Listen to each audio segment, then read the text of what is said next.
আরবি ভাষা আসসালামু আলাইকুম প্রিয় ভিউয়ার, আশা করি সবাই ভালো আছেন। দেশ ও প্রবাস ভাই ও বোনেরা, আজকে আরেকটি আরবি নতুন ভিডিওর পক্ষ থেকে সবাইকে স্বাগতম।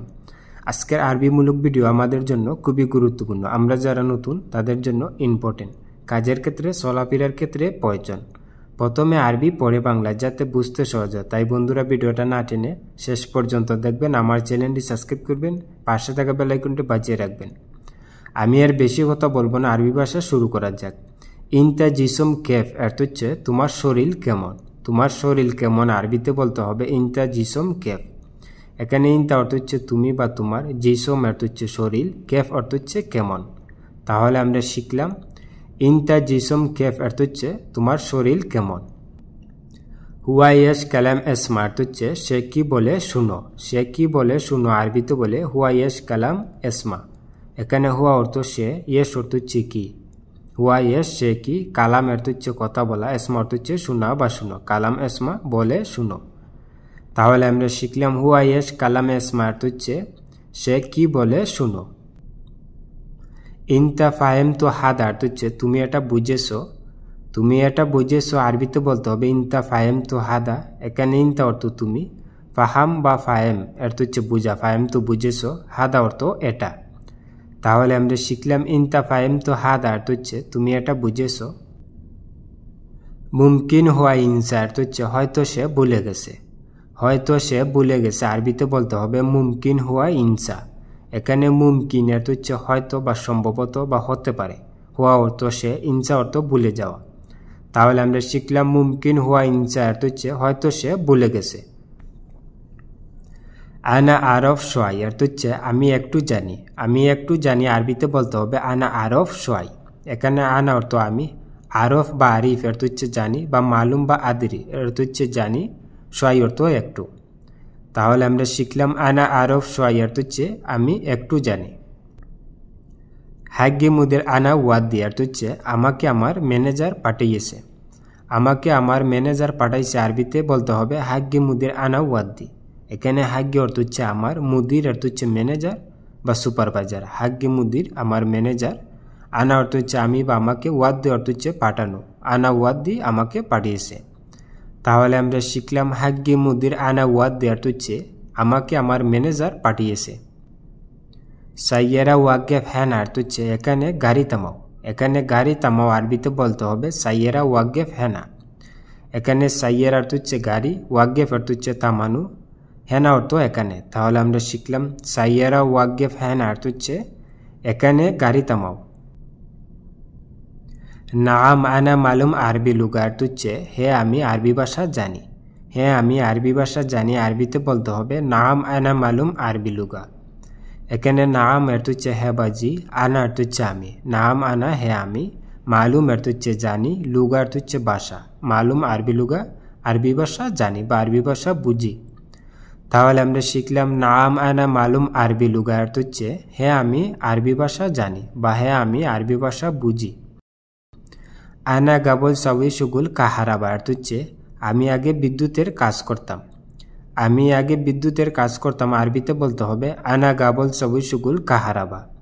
এখানে আনা অর্থ হচ্ছে আমি, গাবল অর্থ হচ্ছে আগে। আনা গাবল আমি আগে, সাউই অর্থ হচ্ছে করা বা করতাম, সুগুল অর্থ হচ্ছে কাজ, কাহারাবা অর্থ হচ্ছে কারেন্ট বা বিদ্যুৎ। সাউই সুগুল কাহারাবা বিদ্যুতের কাজ করতাম। তাহলে আমরা শিখলাম আনা গাবল সাউই সুগুল কাহারাবা অর্থ হচ্ছে আমি আগে বিদ্যুতের কাজ করতাম। কুল্লু নফরত হেজি মিন্নি অর্থ হচ্ছে সবাই এখানে আসো। সবাই এখানে আসো আরবিতে বলতে হবে কুল্লু নফরত হেজি মিন্নি। এখানে কুল্লু অর্থ হচ্ছে সব বা সবাই বা প্রতি, নফর অর্থ লোক। কুল্লু নফর বা কুল্লু নফরত এর অর্থ হচ্ছে সবাই। হিজ অর্থ আসা বা আসো, মিন্নি অর্থ হচ্ছে এদিকে বা এখানে। হিজি মিন্নি এখানে আসো। তাহলে আমরা শিখলাম কুল্লু নফরত হিজি মিন্নি অর্থ হচ্ছে সবাই এখানে আসো বা সবাই এই দিকে আসো। হাদা আসান মিন তানি অর্থ হচ্ছে এটা অন্যটির চেয়ে সহজ। এটা অন্যটির চেয়ে সহজ আরবিতে বলতে হবে হাদা আসান মিন তানি। এখানে হাদা অর্থ হচ্ছে এটা, আসান অর্থ হচ্ছে সহজ। হাদা আসান এটা সহজ, মিন অর্থ হচ্ছে থেকে বা চেয়ে, তানি অর্থ হচ্ছে অন্য বা আর, মিন তানি অন্যটির চেয়ে। তাহলে আমরা শিখলাম হাদা আসান মিন তানি অর্থ হচ্ছে এটা অন্যটির চেয়ে সহজ। ইনতা শিল মাফি মুশকিল অর্থ হচ্ছে তুমি লো সমস্যা নাই। তুমি লো সমস্যা নাই আরবিতে বলতে হবে ইনতা শিল মাফি মুশকিলা। এখানে ইনতা অর্থ তুমি, শিল অর্থ লোয়া বা উঠানো। ইনতা শিল তুমি লো, মাফি অর্থ না বানাই, মুশকিল অর্থ সমস্যা। মাফি মুশকিলা সমস্যা নাই। তাহলে আমরা শিখলাম ইনতা শিল মাফি মুশকিলা অর্থ হচ্ছে তুমি লো সমস্যা নাই। আনা কব্বর ইনতা অর্থ হচ্ছে আমি তোমাকে জানাবো। আমি তোমাকে জানাবো আরবিতে বলতে হবে আনা কব্বর ইনতা। এখানে আনা অর্থ হচ্ছে আমি, কব্বর অর্থ হচ্ছে জানানো, ইনতা অর্থ হচ্ছে তুমি বা তোমাকে, কব্বর ইনতা তোমাকে জানাবো। তাহলে আমরা শিখলাম আনা কব্বর ইনতা অর্থ হচ্ছে আমি তোমাকে জানাবো।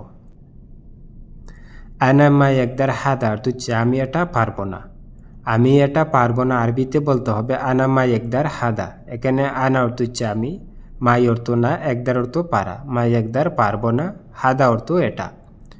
তাহলে আমরা শিখলাম আনা মা একদার হাদা অর্থ হচ্ছে আমি এটা পারবো না। ইনতা মিতা ফাদি অর্থ হচ্ছে তুমি কখন অবসর থাকো। তুমি কখন অবসর থাকো আরবিতে বলতে হবে ইনতা মিতা ফাদি।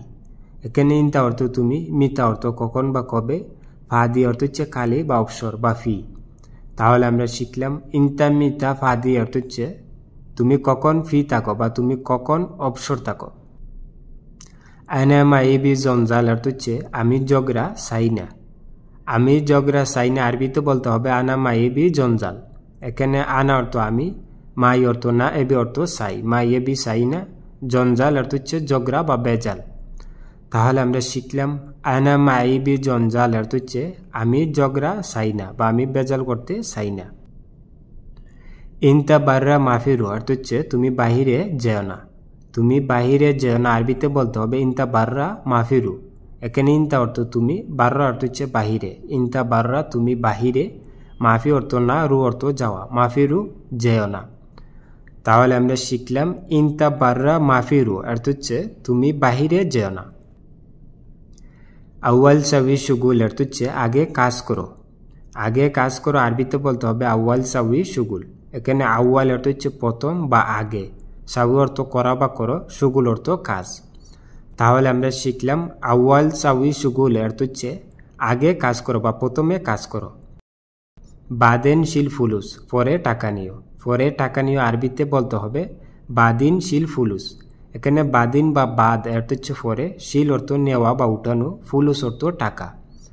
তাহলে আমরা শিখলাম বাদিন শিল ফুলুস অর্থ হচ্ছে পরে টাকা নিও। হাদা ইনতা জাওয়াল অর্থ হচ্ছে এটা তোমার মোবাইল। এটা তোমার মোবাইল আরবিতে বলতে হবে হাদা ইনতা জাওয়াল। এখানে হাদা অর্থ এটা, ইনতা অর্থ তোমার, জাওয়াল অর্থ হচ্ছে মোবাইল। তাহলে আমরা শিখলাম হাদা ইনতা জাওয়াল অর্থ হচ্ছে এটা তোমার মোবাইল। বন্ধুরা ভিডিও আজ এই পর্যন্তই শেষ করছি। দেখা হবে আবার নতুন কোনো ভিডিও নিয়ে। সবাই সুস্থ থাকেন, ভালো থাকেন। অবশ্যই আমার চ্যানেলটি সাবস্ক্রাইব করবেন, পাশে থাকা বেল আইকনটি বাজিয়ে রাখবেন। সবাই সুস্থ থাকেন, ভালো থাকেন। খুদা হাফেজ।